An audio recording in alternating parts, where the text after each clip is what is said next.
someone like Brzezinski he's kind of he's aggressive, he's innovative. This task force chaired by Zbigniew Brzezinski. And I don't want to get into calling names, but I thank Mr. Brzezinski. Zbigniew Brzezinski is with us today.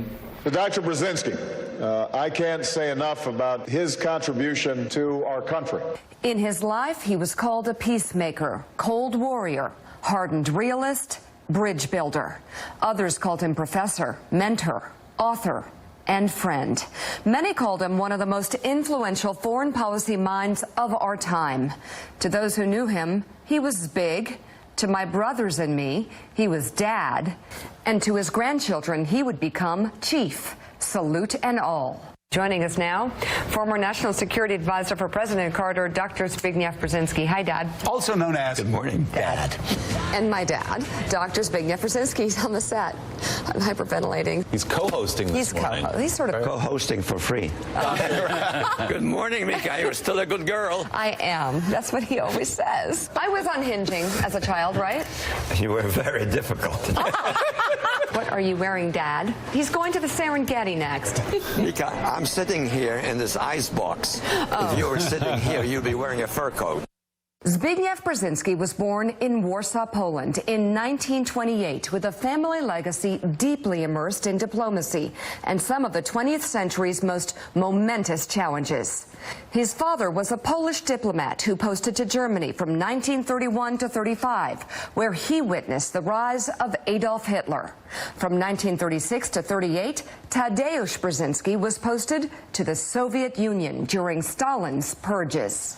In 1938, the family moved to Canada, where a young Brzezinski would see his homeland crushed, first by Hitler's Germany and then Stalin's Russia, a communist takeover that would set in motion a decades-long crusade against the USSR. World War II and the disappearance of Poland, and then the extraordinary violence that was perpetrated on Poland did affect my perception of the world. Brzezinski earned a doctorate at Harvard, where he met and married his wife of almost 60 years, a young Wellesley grad, painter and sculptor Emilia Anna Benish. But their time at Harvard was limited. Brzezinski would initially be denied tenure and instead take his immeasurable talents to Columbia. 2 years later, Harvard offered me a permanent chair as full professor. I said, thank you very much. I prefer to be where I am.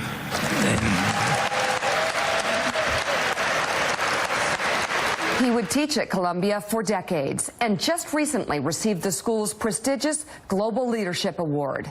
In 1958, Zbigniew Brzezinski became an American citizen. The Daughters of the American Revolution came up to us and pinned American flags into our lapels.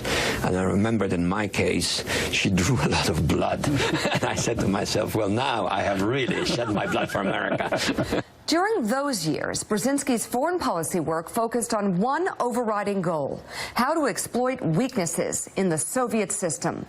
A young senator, John F. Kennedy, liked what he heard, tapping Dr. Brzezinski for his foreign policy task force. Years later, Brzezinski would brief President Lyndon Johnson and take on a role at LBJ's State Department. But it was the 1970s when Dr. Brzezinski would be thrust onto the world stage as National Security Advisor to President Jimmy Carter. The first order of business? Learning how to pronounce his name. The president sent out a handwritten note to the entire staff, which said simply the following: name how to spell and pronounce Zbigniew Brzezinski. Dr. Zbigniew Brzezinski rolls off the tongue. You know where I screwed up? The W should be an F. They